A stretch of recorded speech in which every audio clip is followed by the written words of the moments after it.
এখন আমি তারচেনতেও যাচ্ছি। আর তারচেনতেও আমি কেন যাচ্ছি বা এটা কোথায় যাচ্ছি সেটা আপনাদেরকে পরে বলবো। আর সাইফ হঠাৎ অসুস্থ হয়ে গেল, ওকে নিয়ে হসপিটাল যেতে হলো। হ্যালো এভরিওয়ান, আসসালামু আলাইকুম। কী অবস্থা, কেমন আছেন?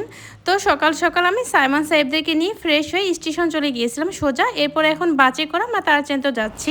আজকে আমি সাইমন সাহেবদেরকে একা নিয়ে যাচ্ছি। আর সাইমন তো এই যে দিব্যি আরামে বসে আছে আর বাইরের সুন্দর দৃশ্যগুলো সে দেখতেছে।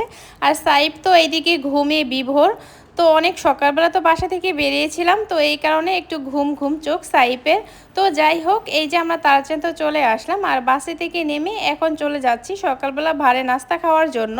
আর অনেক সকালবেলা যেহেতু বাসা থেকে বেরিয়েছিলাম, তো ওইরকমভাবে বাসায় কোনো কিছু নাস্তা বানিয়ে খাওয়া আসলে হয়নি। আর নাস্তা বানিয়ে যদি খেতে যেতাম না, তাহলে অবশ্য বাসটা অনেক বেশি লেট হয়ে যেত। তো আর কি চলে আসলাম, এখন যার যার পছন্দ মতো বিরস অর্ডার করেছি। এখন সবাই সবার পছন্দ মতো খাচ্ছি। সাথে এখানে আমি একটা কাফে অর্ডার করেছিলাম। আর আমি যদি সকালবেলা কোথাও যাই, তাহলে অবশ্য আমার বাসা থেকে নাস্তা খেয়ে বের হতে একদমই ভালো লাগে না। তো বাহিরে গিয়ে নাস্তা খেতে এটা আমার কাছে অনেক বেশি ভালো লাগে। আর এই ভারের কাফি বিরসটা অনেক বেশি মজা ছিল। যাই হোক, খাওয়া দাওয়া শেষ করে এখন আমরা বেরিয়ে পড়েছি। আর এখন যাচ্ছি আমি হসপিটালে। তো হসপিটালে যেতে আমার হাইটা 4-5 মিনিটের মতো সময় লাগবে। তো এই যে বলতে বলতে আমরা হসপিটাল চলে আসলাম। আর আজকে আমি সাইফকে নিয়ে হসপিটাল আসছি, সেটার কারণ হলো সাইফে একটু দাঁতের সমস্যা। আজকে ওর পন্তামেন্ত ছিল দাঁত চেক আপ করার জন্য। এই তো চেক আপ করা হয়ে গেছে, এখন আমরা হসপিটাল থেকে সোজা বেরিয়ে যাচ্ছি। এই যে দেখেন, দুষ্ট দুইটা যেইখানেই যাবে সেইখানেই দুষ্টামি করবে। হসপিটাল থেকে বেরিয়ে পাশে দেখলাম একটা মার্কেট আছে, তো ভাবলাম মার্কেট থেকে একটু ঘুরে আসি। কিছু কেনাকাটা করব না, তারপরে একটু ঘুরে আসি যেহেতু সময় আছে।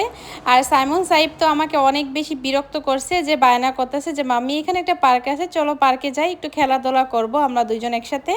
বাচ্চাদের আবদার পূরণ করতে ওদের কথা মতো পার্কে চলে আসলাম। আর ওরা পার্কে খেলাধুলা করতেছে আর অনেক বেশি আনন্দ করে। আর আমার বাচ্চা দুইটা সব সময় পার্কে যাবে, পার্কে খেলাধুলা করবে অন্য অন্য বাচ্চাদের সাথে, এটা ওরা অনেক বেশি পছন্দ করে। আমার বাচ্চারা এরকম না সবার বাচ্চারা এরকম? তো আপনারা কিন্তু কমেন্ট করে আমাকে জানাবেন। এই যে দেখেন, সাইমন সাহেব এখন দোলনা খাচ্ছে। আর সকালবেলা দেখলাম পার্কে আসার পর এখানে অনেক মানুষ খেলাধুলা করতেছে, এদিক সেদিক ঘোরাফেরা করে।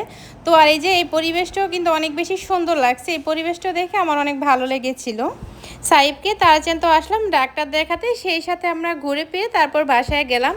আর বাসায় আসার পরে দেখি আমার অনেক কাজ পড়ে আছে ঘরে। তো আমি তো কোনো কিছু রান্না করিনি, সকালবেলা বেরিয়ে গিয়েছিলাম। তারপর আসার পর ঝটপট রান্না করলাম, লাল শাক ভাজি করেছিলাম, সাইমনের পছন্দ মতো চিকেনটা ভেজেছিলাম। আর এখানে রোস্ট রান্না করেছিলাম আর মাছ ভুনা করেছি, সাথে ডাল আছে। তো আজকের ভিডিওটা আমি এইখানে শেষ করব। আপনারা সবাই ভালো থাকবেন, সুস্থ থাকবেন। পরবর্তী ভিডিও দেখার আমন্ত্রণ রইল। আজকে এই পর্যন্ত। আল্লাহ হাফেজ, আসসালামু আলাইকুম।